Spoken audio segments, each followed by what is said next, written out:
সাল্লায় ৪৫তম শ্রী শ্রী তারক ব্রহ্ম হরিনাথ মহাযজ্ঞ। সুনামগঞ্জ থেকে শঙ্করেশ্বরী পাঠানো তথ্য ভিডিও চিত্রে থাকছে বিস্তারিত। অভিযান নিউজ টিভির সাথে আছি আমি তৌফিক হাসান। সালনা উপজেলায় সনাতন ধর্মাবলম্বীদের বিশ্ব শান্তি কামনায় মানব কল্যাণে ৪৫তম শ্রী শ্রী তারক ব্রহ্ম হরিনাম মহাযজ্ঞ ২৪ প্রহর ব্যাপী হরিনাম কীর্তন।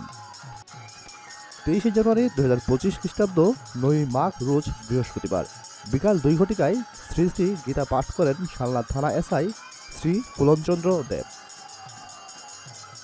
শুভ অধিবাস কীর্তন করবেন প্রেমামৃত সম্প্রদায় সালনা উপজেলার বলরামপুর বেণী মাধব চৌধুরী। সালনা ডিগ্রি কলেজের অধ্যক্ষ তরুণ ক্লান্তি দাসের সভাপতিত্বে এবং মনোজ ক্লান্তি সরকারের সঞ্চালনায় এই অনুষ্ঠান অনুষ্ঠিত হবে।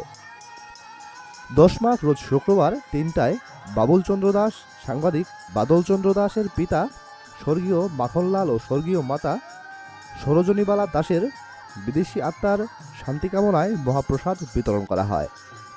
এতে উপস্থিত ছিলেন হরিধন সরকার, সোমাপ্রসাদ সরকার প্রমুখ।